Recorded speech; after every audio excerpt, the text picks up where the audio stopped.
자, 3차 전쟁은 이래서 고려의 귀주대첩으로 끝이 납니다. 자, 강감찬이 개선하자 왕이 영파역까지 나가서 맞이했다. 영파역은 개경에서 북쪽으로 한 30km 넘게 떨어진 곳이에요. 뭐 100리는 안 되지만 여기까지 왕이 직접 나와서 강감찬을 맞이했고, 다시 또 개경까지 돌아가서 개경에서 장수들에게 축하연을 베풀고 삼군을 위로했다. 이런 기록도 나오고, 그리고는 이제 전사한 사람들에 대한 포상이 이어집니다.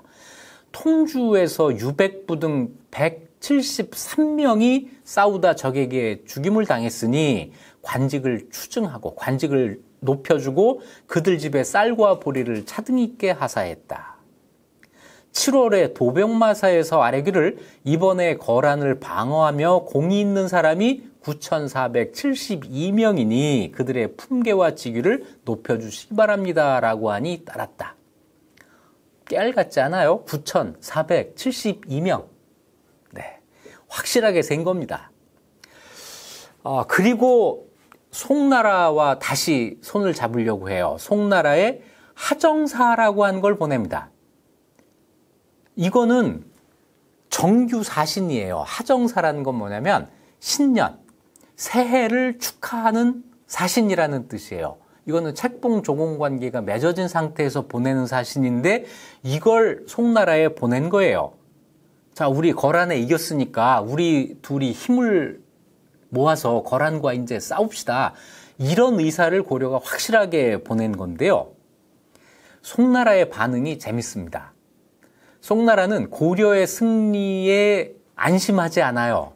그래서 고려는 분명히 하정사, 정식 사신을 보냈는데 이 사람들의 지위를 송사는 뭐라고 기록을 했냐면 진봉사라고 기록을 해놨습니다. 공무를 바치러 온 사신이다. 이거 정규 사신 아니야. 이렇게 격을 낮추어서 설명을 해놓은 거죠. 게다가 이때 고려에서 보낸 이 사신이 마침 풍랑으로 배가 뒤집히는 일이 벌어지고 그래서 고려에서 싣고 가던 모든 곡물이 다 바다에 빠져요. 요거 나중에 문제가 한번 되는데 이때 갔던 사신 이름이 최원신, 이수화 두 사람입니다. 이 사신을 둘러싸고 고려와 송의 생각이 어긋나는데 요건 다음에 다시 이야기하기로 하고요. 11월 달에 강감찬을 문화시랑 동내사문화 평장사라고 하는 굉장히 길고 어려운 관직에 임명하는데 그냥 한마디로 얘기하면 이거는 고려의 2인자, 두 번째 높은 관직이에요. 강감찬 이때 나이가 70살이 넘어서인데 70살 넘어서 비로소 이제 두 번째 높은 관직에 올라가게 됩니다. 자, 이제 고려에서는 안심하고 자축하고 그러고 있었는데 전쟁이 끝난 게 아니에요. 왜냐고요? 거란이 망한 게 아니거든요. 거란은 이 패배에 대한 복수, 만회를 당연히 생각하죠. 실제로 그런 움직임이 있습니다. 요사를 보면 1019년 8월 6일 날, 그러니까 고려에서 패배하고 돌아간 지 6개월 만에 여러 부의 군대를 모아서 대군을 만들어 고려를 토벌하라고 했다라는 기록이 나와요. 그러니까 1019년 8월 달에 이미 거란은 고려를 다시 공격할 준비를 시작한 거예요. 이거 예상하지 못했을까요? 당연히 예상하죠. 당연히 압니다. 그래서 고려에서 다시 전쟁 준비를 하고 사신을 보내려고 하는데 일단 고려와 거란 사이에서는 사신의 왕래가 끊겨요. 이럴 경우에 정식 사신이 왕래하기가 어려운 상황에서 이걸 보조하는 방법으로 쓰는 게 뭐냐면 거란의 지방관청과 고려가 왕래하는 겁니다.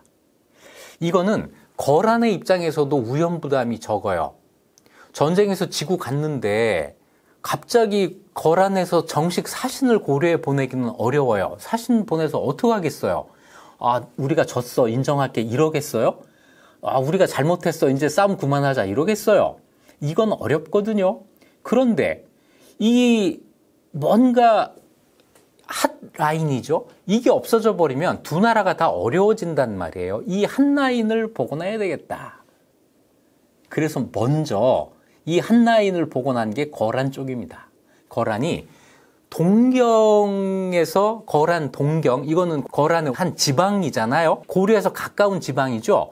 여기에서 고려에 사신을 보내옵니다. 이게 뭐 잘못돼도 거란 조정에서는 그거 우리가 시킨 거 아니야. 걔들이 마음대로 한 거야. 뭐 이래버리면 되는 거죠. 고려에서도 조정에서는 사신이 안 오지만 거란의 한 지방과 왕래하는 거는 아무런 문제가 안 되죠. 이걸 통해서 뭔가 서로 간의 대화의 창구를 만들려고 하는 거예요. 아마 이렇게 해서 이야기가 시작된 것 같아요. 아마 이제 서로 짜는 거죠. 이렇게 하면 이렇게 하고 이래서 우리 서로 전쟁을 안 할 수 있는 방법을 좀 세상이 볼 때 좀 이렇게 서로 체면을 안 구기는 방법을 어떻게 해보자. 아마 이런 얘기가 있지 않았을까 싶은데 결국에 1020년 2월 달에 귀주대첩 딱 1년 뒤에 고려에서 거란에 사신을 보내 표문을 받들고 번국이라고 칭하고 공물 바치는 것을 예전처럼 할 것을 청한다라는 거예요. 고려에서 상하 관계를 먼저 요청하는 이런 모양을 만들어 가는 거죠. 그러면서 동시에 우리가 잡아두고 있는 거란 사신을 보내겠습니다. 라고 얘기를 합니다. 이 거란 사신 이름이 지랄리라는 사람인데요. 지랄리. 이게 누구냐면 1015년에 거란에서 강동육주 반환 요구하면서 이제 사신이 왔는데 이 야율행평이라는 사람을 6년 동안 붙잡아두고 있다가 이때 보낸 거예요. 억류했던 사신을 보내는 거는 이거는 화해의 제스처죠.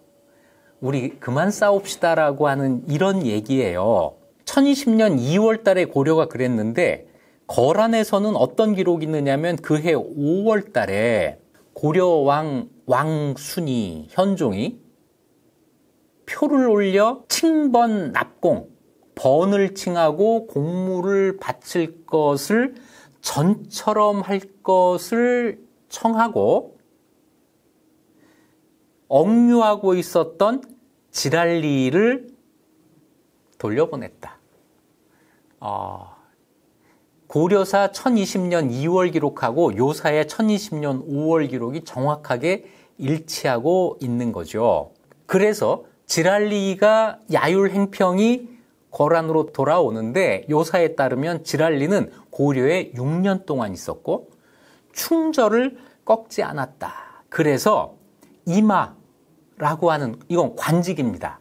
좀 생소한데 문한을 담당하는 거란의 관직이에요. 여기에 임명했다라고 하는 기록이 나옵니다. 고려에서는 1020년 3월 달에 거란사실 야율행평을 돌려보냈다라고 하는 기록이 나와요. 자, 그러니까 억류했던 사신 돌려보내고 이제 우리 책봉 조공관계 복원합시다. 이건 다시 얘기해서 이렇게 하고 그만 싸웁시다. 이렇게 된 거죠. 그리고 거란 쪽 기록에는 뒤에 이런 기록 하나가 더 나와요. 고려 국왕의 죄를 풀어주고 아울러 그 청을 윤호했다. 이거는 거란의 체면 살리기용 기록입니다. 무슨 죄를 풀어줘요? 안 풀어주면 어쩔 건데요. 자, 그래도 거란이 황제국으로서의 체면을 이렇게 살리면서 고려의 요청을 받아들이는 형식으로 책봉 조공관계를 복원하고 전쟁을 그만하기로 하면서 비로소 평화가 온 거죠. 우리가 쉽게 생각하는 대로 귀주대첩으로 승리해서 바로 평화가 온 게 아닙니다.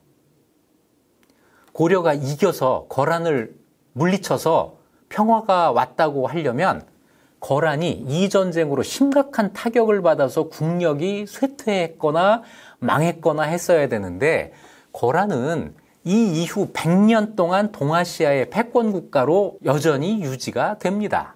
전쟁에서 이겼기 때문만이 아니다라는 거죠. 자, 이때부터 이제 관계 정상화를 시작을 해요.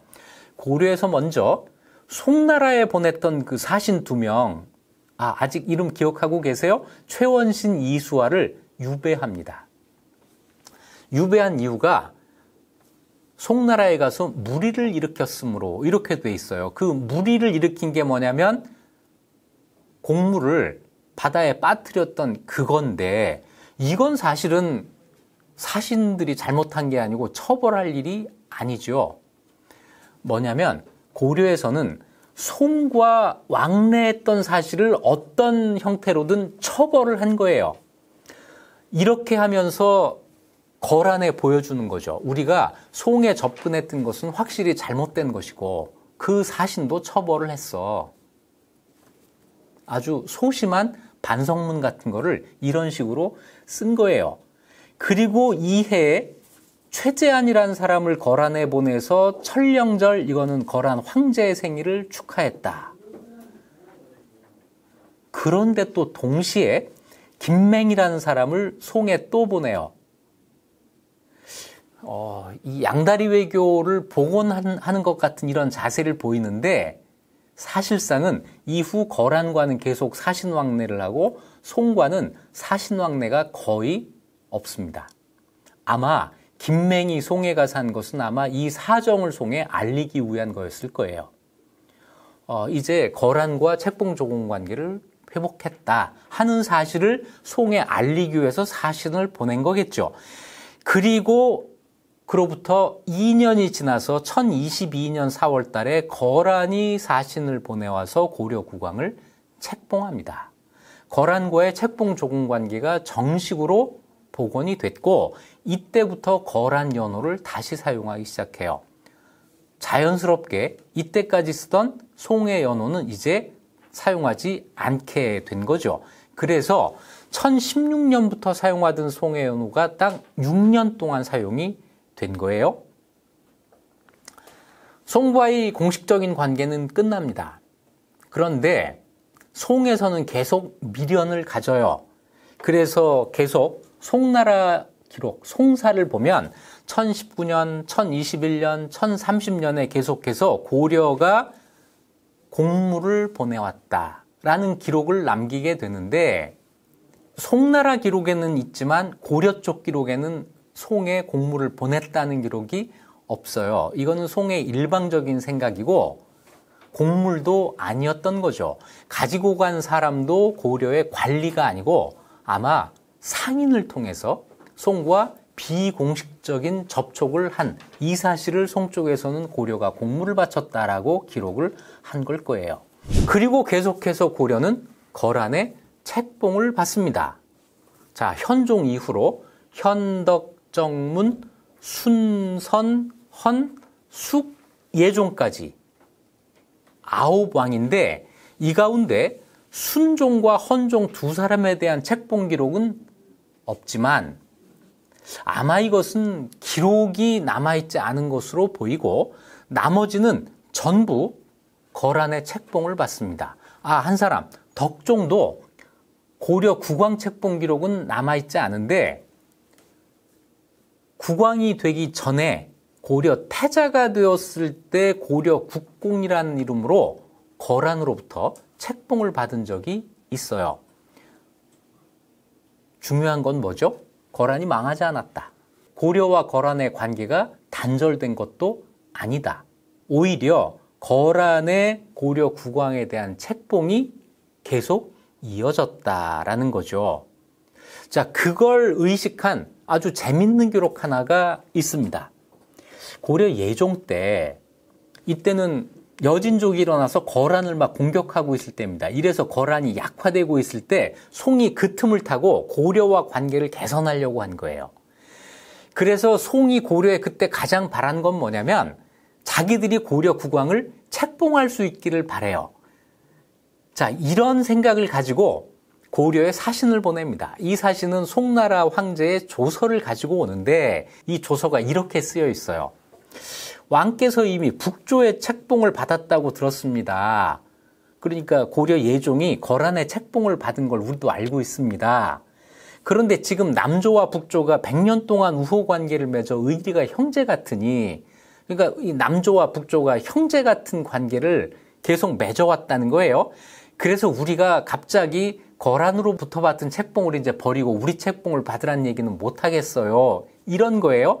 다만 우리가 고려국왕을 책봉하겠다는 얘기를 안 하겠지만 우리 조서를 받아주세요. 이런 얘기예요.